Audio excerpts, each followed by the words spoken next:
Sebenarnya kita itu bisa kok menanggung kesulitan hidup, asal ndak cengeng. Kita biasanya terlalu melankolis, terlalu cengeng.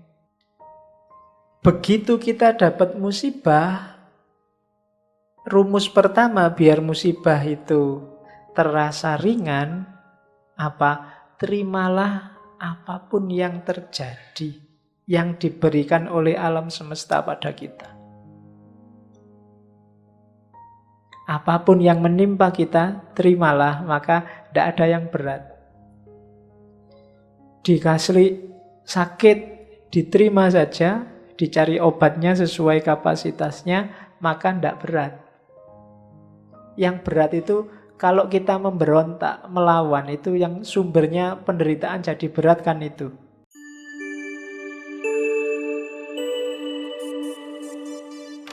Bismillah. Assalamualaikum warahmatullahi wabarakatuh. Bismillahirrahmanirrahim. Alhamdulillahirabbil alamin.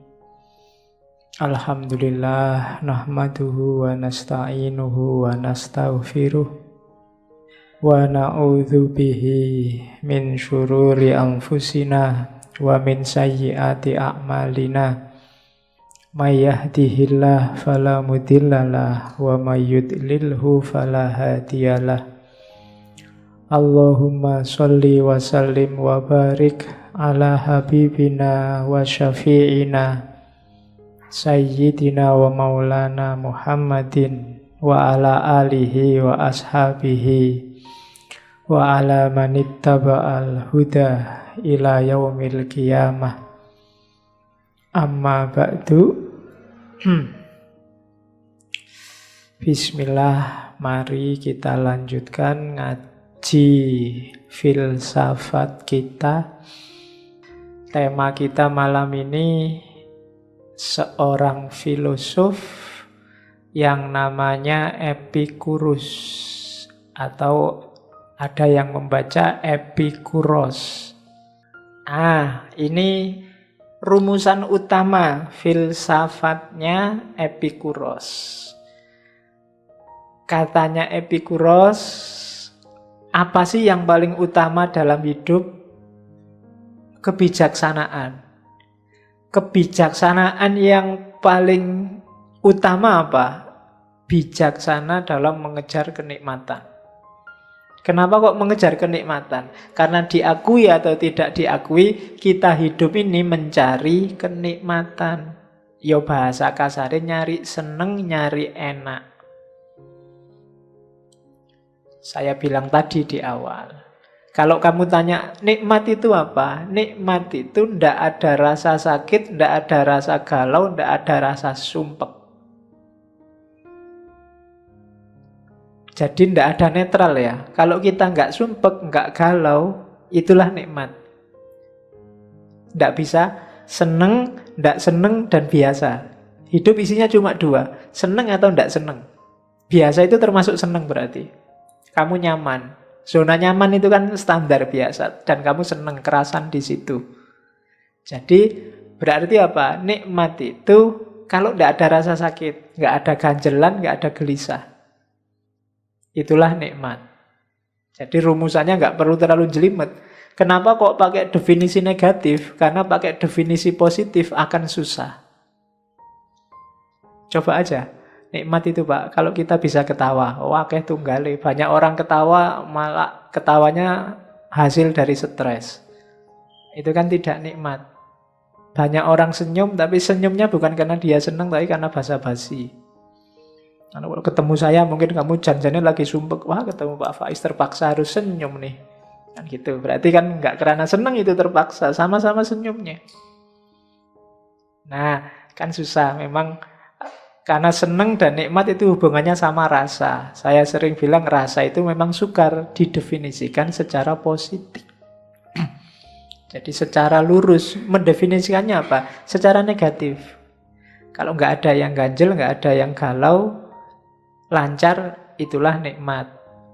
Jadi keutamaan hidup itu kalau bijaksana, dan kebijaksanaan itu Nggak usah ruwet-ruwet mikir macam-macam. Kebijaksanaan untuk menemukan, untuk ngopeni apa yang kita senangi. Jangan sampai kita salah milih. Maka butuh kebijaksanaan. Misalnya teh atau air putih, kan selalu dikasih saya dua ini. Mana yang paling bikin aku seneng, itulah nanti yang tak ambil. Untuk bisa milih ini, bikin kebijaksanaan. Saya harus noleh sini apa noleh sana, kira-kira lebih nikmat mana. Nah, itu kan milih mesti. Antara sana apa sini. Mungkin nikmat sana, cuma urusan yang lain saya harus lihat ke sini. Nah, itu maka saya, ya karena kalau ke sana nanti habis ngaji aku kangen. Jadi terpaksa harus banyak lihat sini. Tapi posisinya boleh diubah sekali-sekali, yang ibu-ibu di tengah. Yang laki-laki mbok ngalah gitu loh, kamu ke sana. Yang perempuan biar di sini. Oke, biar ngajinya lebih panjang. Oke, terus. Nah, kalau ada yang tanya, apa ndak rendah Pak hidup kok cuma nyari seneng? Ndak. Kenapa? Karena itu fitrah. Kamu ndak bisa nyalai fitrah. Orang hidup itu, ya Allah itu kan nyuruh kita ke muka bumi kan nggak terus dikai tugas, terus PR, terus kan ndak. Kita disuruh seneng. Bahkan PR dari Allah itu biar kita seneng. Jangan dikira kamu disuruh sholat, disuruh zakat, disuruh haji itu terus biar kamu sumpek, enggak. Maka nggak boleh mengeluh Allah ini bikin sumpek aja. Itu sebenarnya biar kamu seneng. Itu kan rumus-rumus yang kamu belum nangkep mungkin. Ada rahasianya untuk bikin kamu seneng. Jadi fitrah. Saya tadi di awal ngomong, tidak ada orang yang secara sengaja saya milih susah Pak. Kecuali yang sudah stres, yang sudah putus asa.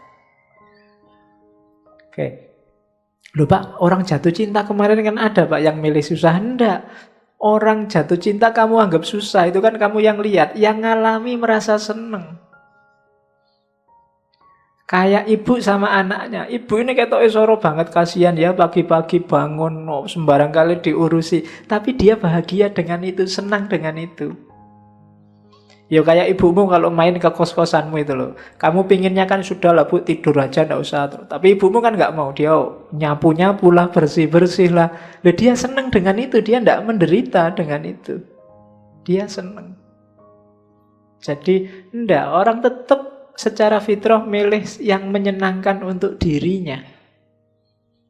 Tidak ada orang yang secara sengaja milih susah. Maka konsep saya berkorban demi agama tidak ada. Ketika orang ngomong saya berkorban, itu berarti yang bikin dia senang ya berkorban itu. Tidak ada orang yang secara sengaja milih susah. Kalau saya korban loh Pak, tapi saya berat sebenarnya ini. Kamu tidak senang. Itu berarti ya kalau agama kan tidak ikhlas namanya. Tidak ada nilainya. Yang bernilai itu kalau kamu mengejar yang membuat kamu senang. Jadi rumus pertama dari Epikuros, hidup ini awal dan akhirnya adalah kesenangan. Disitulah nanti sumber kebahagiaan.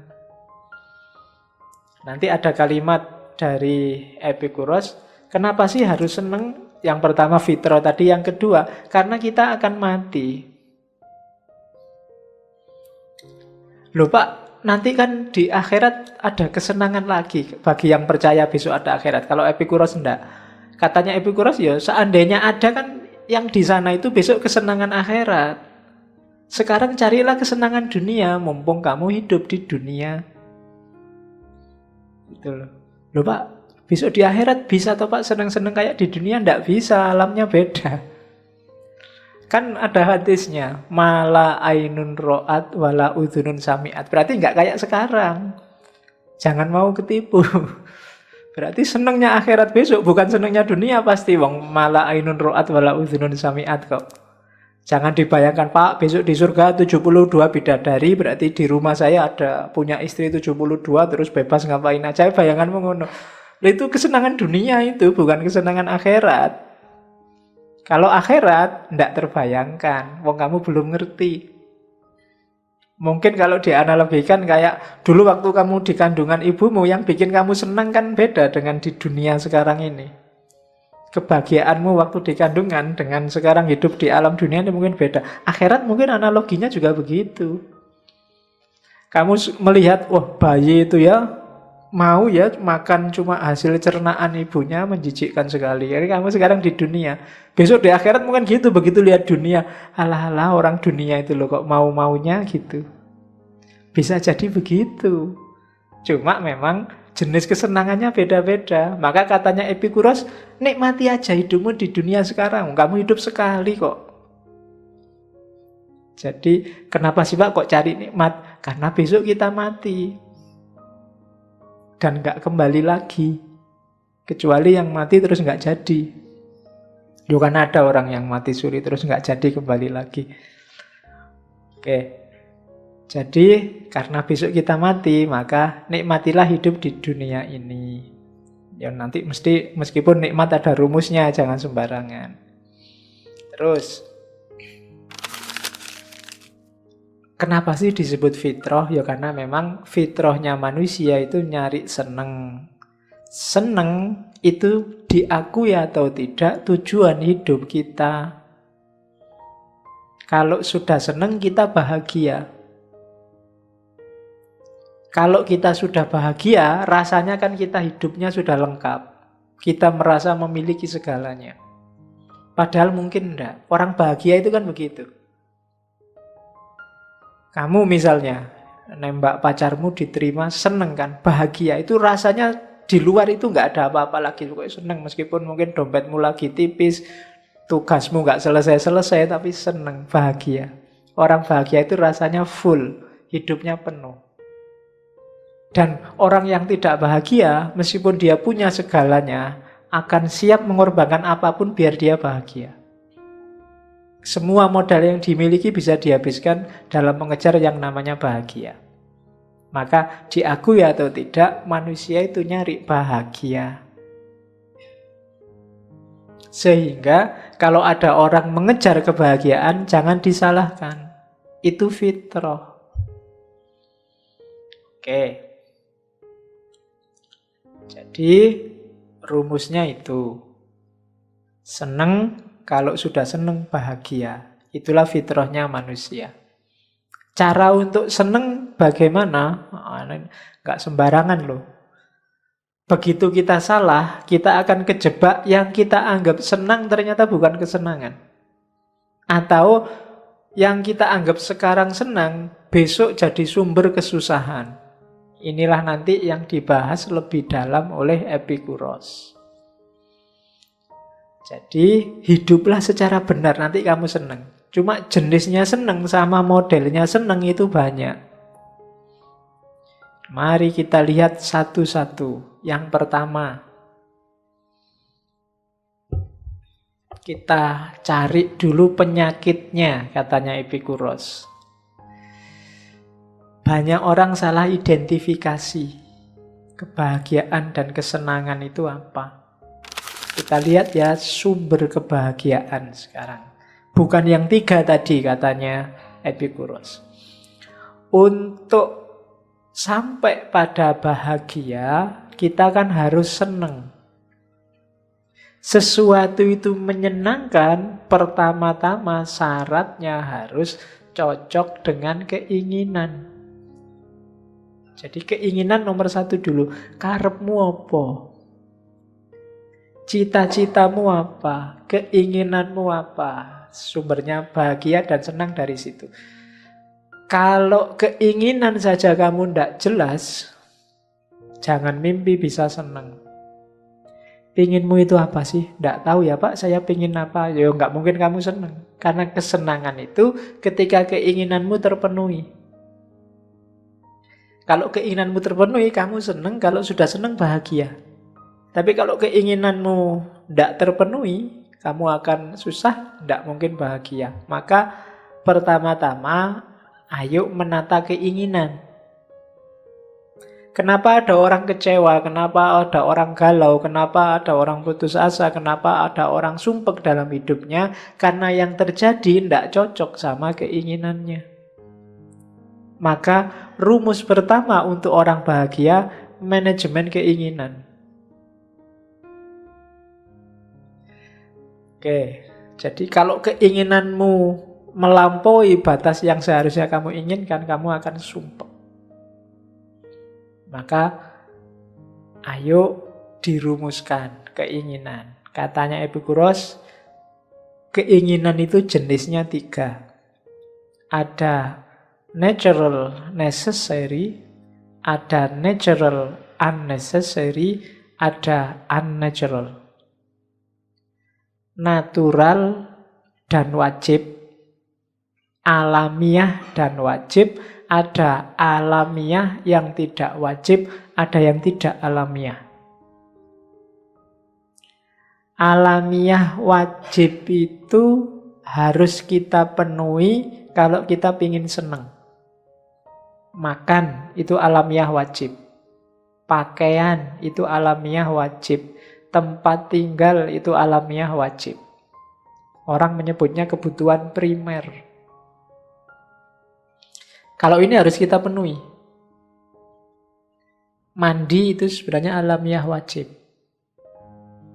Maka jangan sampai kamu nggak mandi. Apalagi sampai berhari-hari. Ya, ayo. Pengalaman juga ada, jangan-jangan. Jadi, mandilah. Yo di samping kasihan tetanggamu, yo kasihanilah tubuhmu. Hidungmu maksudnya. Jadi natural, necessary, alamiah dan wajib. Ini penuhi. Kalau ini jangan dipending. Makan itu alamiah wajib. Tidak usah bersumpah saya tidak makan, Pak. Ya tidak, harus makan. Puasa boleh tapi harus buka puasa. Karena ini kebutuhan alamiah wajib. Begitu kamu langgar, kamu akan sumpek sendiri nanti. Baju itu termasuk alamiah wajib. Penutup tubuh. Kalau nggak kamu tutup, ya kamu akan galau sendiri. Ya coba aja nggak ditutup. Jadi natural, necessary. Yang kedua, ya yang alamiah tapi levelnya yang unnecessary. Unnecessary itu ya bahasa Indonesianya tidak wajib atau tidak sampai segitunya lah. Makan itu wajib, tapi makan yang mewah di restoran kelas tinggi itu unnecessary. Ya kalau levelmu nyampe ya dipenuhi aja, kalau nggak nyampe jangan dipaksa. Rumah itu, tempat tinggal itu natural. Setiap orang butuh naungan, butuh tempat tinggal. Tapi rumah mewah kelas apartemen itu unnecessary. Nggak harus begitu. Yang penting punya rumah, punya kos-kosan, jelek juga nggak apa-apa. Bocor-bocor dikit nggak apa-apa, asal kamu masih punya rantang apa timba buat nampung. Kan malah enak, ada musiknya buat meditasi. Loh itu kan kalau hujan kan ritmenya mesti teratur. Itu kan kamu bisa meditasi dengan suara embermu yang kejatuhan air. Ya, manfaatnya di situ. Tidak harus yang mewah. Yang mewah boleh kalau memang kamu mampu, tapi itu unnecessary. Apalagi tidak mampu dipaksakan, itu malah tidak boleh. Terus ada yang unnatural, tidak natural. Ya banyak. Tidak natural itu misalnya harus punya kekuasaan, harus jadi gubernur, itu tidak natural. Harus punya pacar cantik, tidak natural. Harus banyak yang tidak natural kalian. Jadi natural necessary, natural unnecessary, unnatural. Hati-hati dengan keinginan yang tidak natural. Kalau tidak penting banget, mending tidak usah. Pak, saya ingin terkenal sekali, Pak. Jangan. Terkenal itu nggak natural. Tapi saya ingin jadi artis, boleh. Tidak apa-apa. Tapi terkenalnya itu jangan jadi keinginan. Biasanya yang tidak natural ini sumber kekecewaan. Sumber sumpek. Pak, saya ingin tersohor sekali, terkenal, semua orang ngerti saya gitu loh, Pak. Kelihatannya nyaman, tapi karena dia tidak natural, di titik tertentu dia akan jadi sumber masalah. Mending tidak ada orang kenal kamu mungkin. Itu yang sering bikin saya sumpek. Saya ada langganan angkringan itu sekarang sudah jarang tak datangi. Gara-gara yang angkring ngerti sekarang kalau saya dosen. Awalnya aku santai wae, begitu ada mahasiswa datang, wah Pak Faiz, salaman cium tangan, salamat wis. Ya, kalau saya datang, wah ini Pak dosen, monggo Pak ngersakaken nopo, ndak enak, ndak natural sudah. Jadi unnatural, jangan dikira popularitas itu membahagiakan. Kekuasaan juga begitu. Jangan dikira kamu ngincer kekuasaan sampai mengorbankan banyak hal. Itu tidak natural. Kalau datang padamu nggak masalah, cuma nggak usah dikejar-kejar, dia unnatural. Nggak usah fokus ke situ maksudnya. Karena begitu dia kamu inginkan, dia akan jadi sumber kekecewaanmu. Kalau yang natural necessary, boleh kamu inginkan kalau memang dalam ring kekuatanmu, kapasitasmu. Kalau yang natural necessary, harus kamu inginkan. Biar kamu tidak ketipu. Jadi penataan pertama itu, ingatlah kategori-kategorinya. Jangan sampai kamu kebalik, yang natural necessary dikorbankan untuk yang unnatural. Rumahnya dijual biar bisa sukses jadi lurah apa jadi camat. Nah itu unnatural unnatural disasar dengan mengorbankan yang natural necessary. Hasilnya bisa bunuh diri, bisa bikin stres luar biasa. Jangan dibalik. Jadi dahulukan yang memang primer. Yang sekunder, tersier ya tetap rankingnya belakangan. Oke. Ya punya pasangan ya, cuma harus cantik apa biasa-biasa saja itu kan sekunder dan tersier belakangan. Yang penting laku dulu, baru nyari itu. Itu kan logikanya begitu.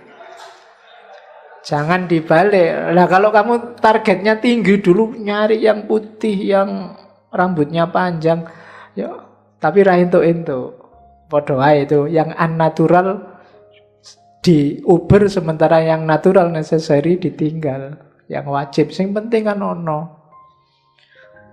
Nah, perkara kualitas belakangan. Ya. Oke, jadi contohnya begitu.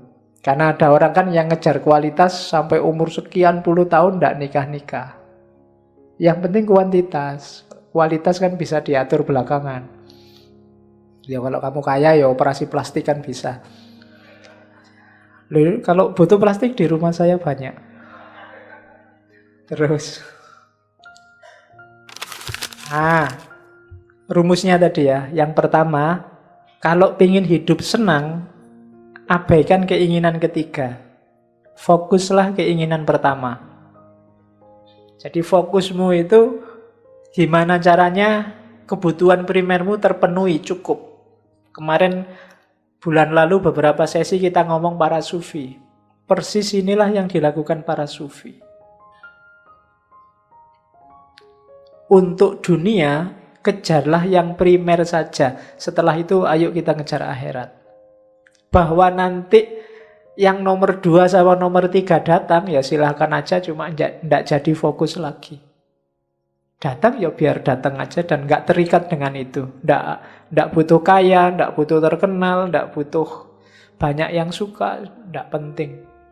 Tapi kalau itu datang, ya biar aja datang. Kita nggak terikat sama itu. Jadi untuk dunia, penuhi yang nomor 1 saja. Kalau yang nomor 2 itu rumus kedua. Kita boleh memenuhi keinginan kedua asal tidak kontraproduktif. Kontraproduktif itu kita pinginnya seneng malah sebaliknya. Jadi susah. Punya rumah saja cukup. Tapi karena kita mengejar rumah yang mewah, akhirnya kita utang. Begitu kita utang, ya benar kita punya rumah mewah. Tapi tiap hari nggak bisa tidur. Mikir bayar utang. Itu namanya kontraproduktif, rumus kedua. Boleh sih kamu memimpikan level kedua, yang natural unnecessary, tapi hitunglah jangan sampai hasilnya justru sakit, bukan seneng. Kalau hasilnya malah sakit, itu berarti keliru. Wong tadi kita nyari seneng kok biar bahagia. Logika ini mungkin boleh dipakai bagi perempuan-perempuan yang mau poligami, mau dipoligami. Istri satu itu primer, cukup. Tapi istri 2, 3 itu unnecessary. Kalau hasilnya hanya sumpek, gegeran, galau, ya mending ndak usah. Itu namanya bunuh diri. Pakai rumusnya Epikuros loh ya. Jadi harus dihitung beneran. Mau nambah satu lagi, tapi kok hasilnya tawuran tiap hari, sumpek aku. Berarti jangan. Kalau kamu nekat, itu namanya nggak jadi seneng, jadi sumpek. Jangan. Ya apa-apa kamu harus pinter ngitung ini. Kalau di Epikuros rumusnya jangan sampai menimbulkan sakit, itu aja kuncinya. Kalau menimbulkan sakit berarti enggak. Terus keinginan yang unnecessary yang nomor 3 itu biasanya senengnya sebentar, tapi dalam jangka panjang akan melahirkan kecewa, tidak puas, tidak nyaman, bahkan kesehatan yang rusak. Ya kayak makanan mewah tadi, makan di restoran, junk food tiap hari. Sekarang enak, tapi dalam jangka panjang kesehatanmu jatuh. Terkenal, enak, tapi dalam jangka panjang mungkin kamu akan banyak kecewa, banyak disusahkan oleh keterkenalanmu. Karena kamu terkenal, terpaksa kemana-mana kamu mikir penampilan. Masa orang terkenal kok kayak gini? Bajunya harus bagus dong, harus tampilnya enak dilihat dong, harus malah mahal, malah menyusahkan. Sukses juga begitu. Sudah terlanjur kamu mengejar kesuksesan materi, begitu kaya luar biasa, ya kayak tadi kamu jadi sumpek sendiri. Melindungi hartamu, mengembangkan hartamu, muter modalmu, dan seterusnya. Harusnya orang hartanya lebih banyak itu kan lebih santai. Tapi dalam kenyataannya, yang hartanya lebih banyak, lebih capek, lebih sumpek. Itu karena cara berpikirnya mengabaikan yang natural necessary, fokusnya pada yang unnatural atau yang unnecessary. Jadi keinginannya harus ditata. Terus, penataan itu tidak hanya memperhatikan sekarang, tapi juga jangka panjangnya. Jadi, tatalah keinginan. Kuncinya orang bahagia yang pertama. Dari keinginanmu yang beres, keinginanmu yang mudah dipenuhi, berarti segera kamu akan sampai pada kebahagiaan. Tapi kalau keinginanmu susah dipenuhi, ya masih lama bahagianya. Terus, nah, ngukurnya terus gimana kesenangan itu? Ukurlah dari 3 hal. Intensitasnya, durasinya, dan kemurniannya. Ya. Ini ranking ya, 1, 2, 3. Semakin ke bawah, semakin sejati, semakin ke atas, semakin enggak. Yang paling mudah seneng itu diukur intensitasnya, kuatnya rasa. Enak, nikmat, Jawa Timur kan gitu ngomongnya. Ya, kuwedi, duwowo kan gitu. Loh iya loh, Jawa Timur kan gitu kalau ngomong. Kalau orang Jogja kan duwowo jadi dowi. Kurang mantap. Jawa Timur duwowo sepure, kuwedi. Oke. Diuber-uber melawayu. Nah, itu orang Jawa Timur. Ya. Loh kan itu nadanya itu sangat luar biasa. Saya kan Jawa Timur, ngerti. Oke, yang bikin kaget dulu waktu saya ke Jogja pertama ditanya di warung itu, "Mas, makannya ikan apa?" "Saya ikan kerupuk aja, Bu." Heran, ikan kok kerupuk? Karena Jawa Timur kan ada mangan iwak kerupuk. Jadi iwak kerupuk, jadi ada ikan kerupuk. Itu di barat enggak ada ikan kerupuk itu. Adanya di Jawa. Iwak tempe barang itu ndak ada. Oke, jadi kesenangan yang pertama diukur kuatnya rasa. Enak tidak enak secara indrawi. Melihat yang cantik itu intensitas. Merasakan makanan enak itu intensitas. Meraba yang halus itu intensitas. Mencium yang wangi, membau, kalau mencium itu kan beda. Membau yang wangi-wangi itu intensitas. Kuatnya rasa. Tapi ini pendek biasanya. Perhatikan juga durasinya. Carilah kesenangan yang durasinya lebih lama.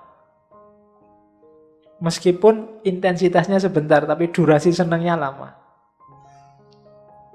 Mana yang senyumnya membahagiakanmu lebih panjang? Itu biasanya lebih menyenangkan. Jadi, melihat senyumnya dia sampai berminggu-minggu aku tidak akan lupa. Itu berarti durasinya lebih lama. Dibandingkan yang seneng sebentar terus sudah lupa besok. Itu berarti durasinya pendek. Pilihlah yang durasinya lebih lama. Atau ada yang lebih menyenangkan lagi dibandingkan itu apa? Yang lebih murni. Yang lebih murni apa? Yang tidak ada rasa sakitnya sedikit pun. Hampir semua kesenangan itu melewati rasa sakitnya. Ada rasa sakitnya. Tapi carilah jenis kesenangan yang tidak ada kandungan sakitnya sama sekali. Itu biasanya kesenangan yang lebih layak untuk dinikmati. Ya, kesenangan yang dimulai dari rasa sakit itu misalnya senangnya makan, itu kan diawali dari sakitnya lapar. Enaknya tidur, itu kan diawali dari sakitnya kamu ngantuk. Ngantuk itu kan sengsara. Pokoknya kamu degluk itu kan luar biasa sengsaranya. Tapi setelah sakit ini, kamu mengalami nikmat apa? Tidur. Makan juga begitu. Kalau makanmu tidak didahului lapar, nikmatnya berkurang. Berarti makan itu senangnya tidak murni. Senang yang murni itu contohnya kayak tadi, persahabatan. Ini kan senangnya murni. Kesehatan. Kalau Epikuros mencontohkan kesehatan, karena kesehatan itu senangnya murni. Nggak didahului sakit. Lu Pak harus sakit dulu enggak? Kan minum obat. Lu minum obat itu kalau kamu sudah sakit. Kalau hidupmu baik, hidup baik itu nikmat. Hasilnya sehat, sehatnya juga nikmat. Jadi itu berarti apa? Lebih murni. Mungkin agama bisa kamu masukkan, cuma Epikuros orangnya tidak percaya Tuhan secara eksistensial. Dia percayanya Tuhan fungsional aja. Kalau ada manfaatnya ya, kalau enggak ya buat apa. Ya, jadi Tuhan yang fungsional. Kalau Tuhan yang tidak jelas, nanti dia punya teori yang menggegerkan dunia teologi. Tuhan. Yang ketiga, nggak perlu terlalu dalam mikir mencari bahagia. Untuk bahagia itu mudah. Cara untuk bahagia apa? Nikmati hal-hal sederhana di sekelilingmu secukupnya, jangan berlebihan. Perhatikan kata-kata sederhana dan secukupnya. Sederhana, tapi kalau kamu menikmatinya berlebihan, tidak akan lahir nikmat. Minum air putih itu sederhana, tapi kalau kamu overdosis air putih, sama, masuk rumah sakit juga. Kalau nggak percaya boleh dicoba. Sekali minum sak galon misalnya. Oh, itu sederhana. Alah Pak, cuma air putih aja kok. Iya, nuing sak galon. Ya tetap rumah sakit hasilnya. Jadi bahagia itu nikmatilah hal-hal kecil. Punyanya apa ya itu dinikmati. Punyanya HP jadul ya ndak apa-apa HP jadul. Punyanya HP zaman dulu bisanya cuma buat SMS, ya wis SMS-an aja ndak apa-apa. Nggak masalah. Nggak bisa buat internetan, Pak. Ya nggak usah mikir, nggak usah bercita-cita internetan kalau HP-nya jadul. Yang bikin galau itu kan HP-mu, HP jadul, keinginanmu untuk surfing dan main game internet yang susah itu. Ya mesti aja terus kamu galau. Kamu hidupnya di sini, cita-citamu kawin sama artis Hollywood, ya itu hidupmu galau. Kamu nggak menikmati yang sekelilingmu. Nikmati aja yang di sekelilingmu, yang kecil-kecil, yang sederhana, dan menikmatinya juga secukupnya, nggak usah berlebihan. Sudah selesai dan kamu bahagia. Oke. Terus, dan nggak usah takut, Pak, gimana kalau hal-hal kecilnya kita nggak punya? Nggak, pasti punya. Dan katanya Epikuros, hal yang menyenangkan sederhana itu biasanya lebih mudah kita peroleh. Nafas, paling enggak kan, ambekan itu kan gratis. Bisa kamu ambil kapanpun. Kamu buang kapanpun juga boleh. Ya kan? Ambil nafas gratis. Alhamdulillah masih bisa bernafas. Jangan sampai lupa loh ya. Ya. Kalau lupa, gawat itu. Bernafas saja lupa. Kalau lupa akan ada yang nyuruh. Kalau lupa bernafas, kamu pakai headset. Headsetnya bunyinya tarik, lepaskan. Tarik, lepaskan, biar nggak lupa. Jangan sampai lupa bernafas. Itu kan gratis. Teman. Loh, temanmu ini sebanyak ini kan teman semua. Nikmatilah. Punya kenalan di kelas, nikmati. Nikmati itu maksudnya bukan kok. Ya, jadi pikiranmu mesti merono kalau bahasanya. Jadi, banyak hal gratis sekelilingmu. Ngaji aja kamu dapat minum gratis, nikmati. Jadi yang sederhana dan enak itu mudah sekali kamu capek. Bahasanya Epikuros, alam ini menyediakannya bahkan berlebih untuk dirimu. Cuma kamu aja sering rewel, cerewet, minta yang lebih, menginginkan yang di luar jangkauanmu. Ya mesti wae hidupmu terus sumpek. Jadi rumusnya orang bahagia itu simpel. Nikmati yang sederhana dan gratis dan secukupnya di sekelilingmu. Sudah kamu bahagia. Sebenarnya kita itu bisa kok menanggung kesulitan hidup. Asal ndak cengeng. Kita biasanya terlalu melankolis, terlalu cengeng menghadapi musibah, sehingga rasanya berat. Katanya Epikuros, begitu kita dapat musibah, rumus pertama biar musibah itu terasa ringan, apa? Terimalah apapun yang terjadi, yang diberikan oleh alam semesta pada kita. Apapun yang menimpa kita, terimalah, maka tidak ada yang berat. Dikasih sakit, diterima saja, dicari obatnya sesuai kapasitasnya, maka tidak berat. Yang berat itu kalau kita memberontak, melawan, itu yang sumbernya penderitaan jadi berat kan itu.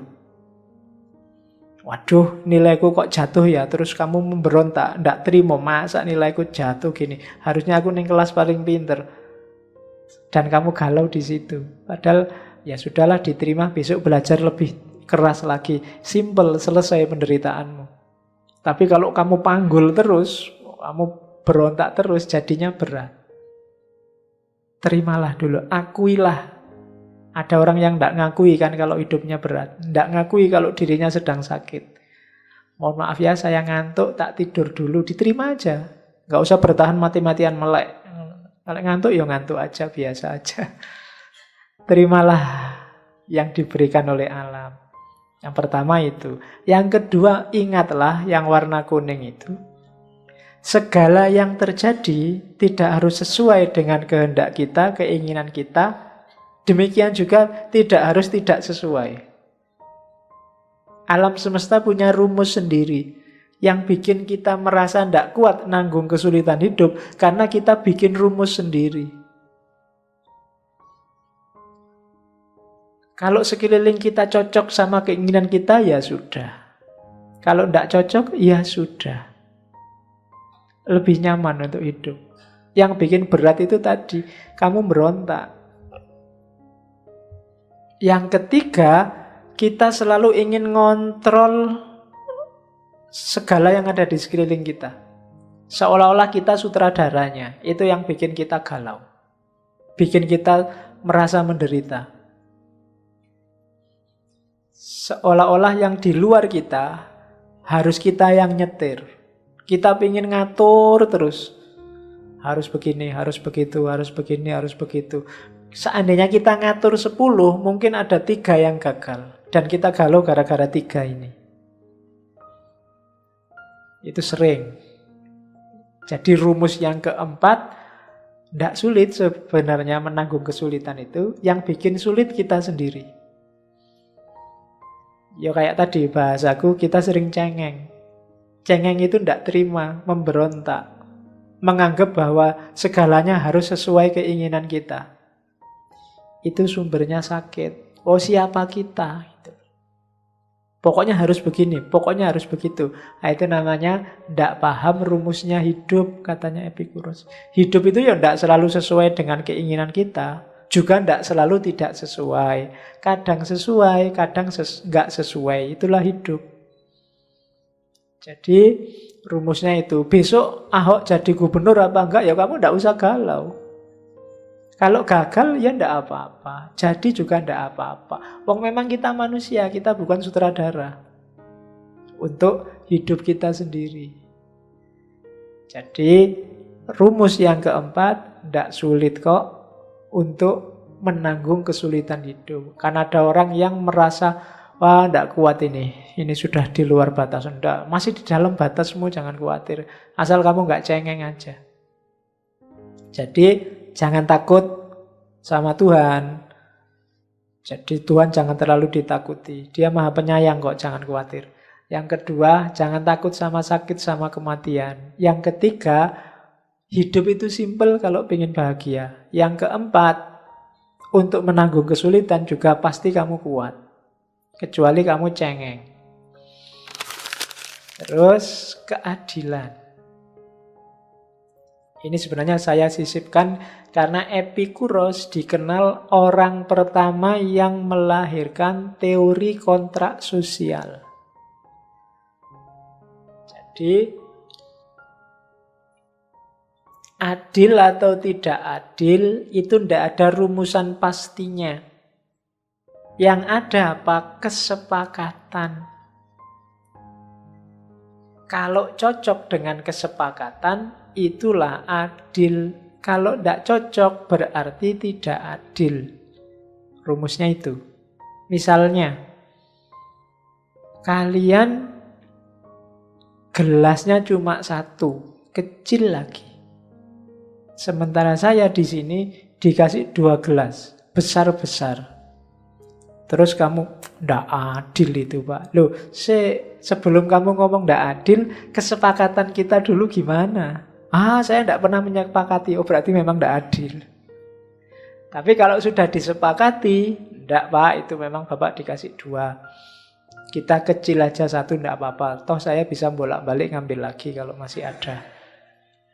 Itu namanya kesepakatan. Jadi adil ndak adil itu tergantung kesepakatannya. Kalau di kehidupan bernegara kan kesepakatan itu dirumuskan baku namanya hukum.